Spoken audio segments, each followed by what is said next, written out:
Welcome back! The Canon 80D was one of the most loved DSLR cameras of its time, praised for its solid build quality, great autofocus system and excellent image quality. And yes, the Canon 80D was actually my very first DSLR. I still remember the excitement of unboxing it and capturing my first shots in combination with the kit lens. And yes, the 80D was for sure a camera that introduced many photographers to the world of professional photography, offering a great balance between performance and affordability. But here we are in 2025, mirrorless cameras dominate the market and technology has advanced significantly. The photography landscape has changed with newer cameras offering incredible innovations like real-time subject tracking, AI-driven autofocus and newer sensor technology. And even smartphones now have a lot of features that you can use to take great photos. So the big question is, should you still consider buying the Canon 80D in 2025 or is it time to move on? Let's break it all down. And first let's take a look at the Canon 80D specs. It features a 24.2 megapixel APS-C CMOS sensor, dual pixel autofocus and 7 FPS continuous shooting. And yes, back in 2016 this sensor was fantastic, delivering excellent image quality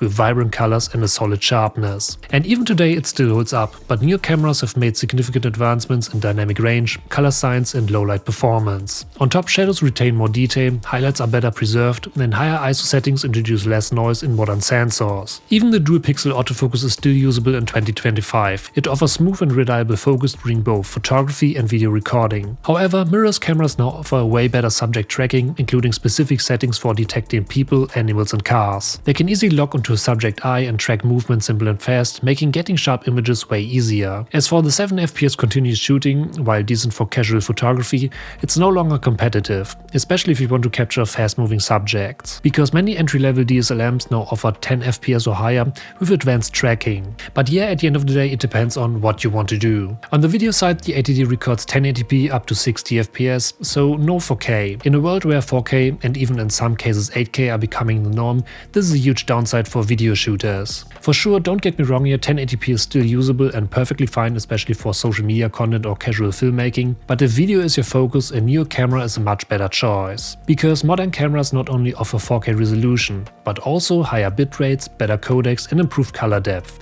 making them more versatile for editing and post-production work. However, if photography is your main goal, the lack of 4K might not be a deal breaker, as the 80D still delivers a solid image quality. And lastly, the build quality of the 80D is still excellent, making it a durable choice for outdoor photography. Even in 2025, its ergonomics and handling remain solid, offering a comfortable grip, intuitive button layout and a great flip-out screen, a feature that even some modern DSLMs don't offer. At the end of the day, it's not too big and not too small, it's just a well-balanced DSLR. The weather sealing is also decent, making it a reliable companion for shooting in various conditions. So overall, the specs are still usable, but they are for sure outdated compared to what's available today. While it still can be a great learning tool or budget-friendly option for beginners, the limitations become more apparent when compared to modern alternatives. But who should still consider the Canon 80D? First, for sure, beginner photographers. If you're just starting out and want an affordable DSLR with a great image quality, the Canon 80D is still a solid choice, especially if you can find one used for a low price. In my opinion, it provides an excellent starting point for learning manual photography and composition. On top, there's also a huge lens selection out there, and you can easily avoid the higher price point in contrast to newer cameras. Another reason why you should still consider the Canon 80D is that there are still a lot of DSLR photographers out there, because yeah, not everyone has transitioned to the DSLM systems. Some photographers still prefer the feel and handling of a DSLR. The optical viewfinder provides a real-time, lag-free experience that some users find more natural than an electronic viewfinder. If that's you, the 80D remains a comfortable and reliable camera with great controls and a traditional shooting experience. Or maybe you already own EF lenses and don't want to invest in an entirely new system.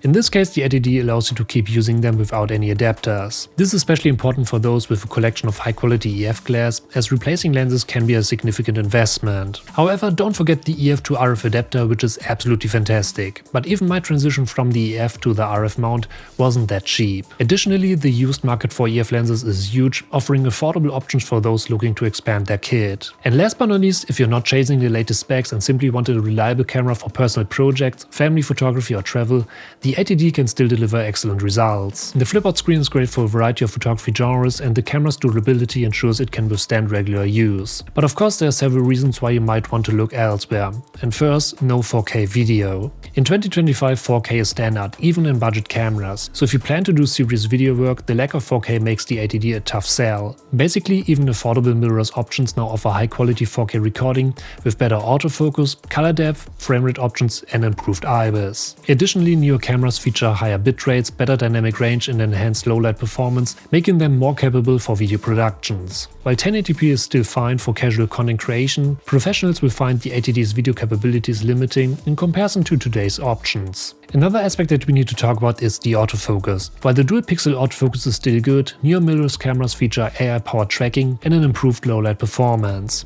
Especially features like face and eye detection have advanced significantly, making modern cameras more reliable for capturing sharp images even in challenging conditions. This means even in complex shooting environments such as concerts, sports events or low-light settings, modern cameras can deliver better results with minimal user intervention. So, should you buy the Canon ATD in 2025? Well, if you're on a tight budget, just starting out and can get it for a low price, it can still be a decent option. If you already own EF lenses and don't want to switch systems, it's also worth considering. And of course, if you love DSLRs and don't mind the lack of modern features, it still remains a solid photography tool. However, for most people, the answer is no. The lack of 4K, outdated autofocus and the overall shift to mirrorless make the Canon ATD a tough recommendation in 2025. Basically, there are simply better options available that will last you longer and give you a better performance. So if you're serious about photography or videography, it's better to invest in a mirrorless camera that will future-proof your setup. But if you just want an affordable DSLR for casual use and you find a great deal on the ATD, it's still a capable camera. And yes, I will definitely keep my ATD here in my studio because I still absolutely love it. But what do you think about the ATD? Let me know that in the comments. So, thank you for watching, I hope you enjoyed this video, and if you're new here, don't forget to smash that subscribe button to stay updated for upcoming videos, and I see you in the next video.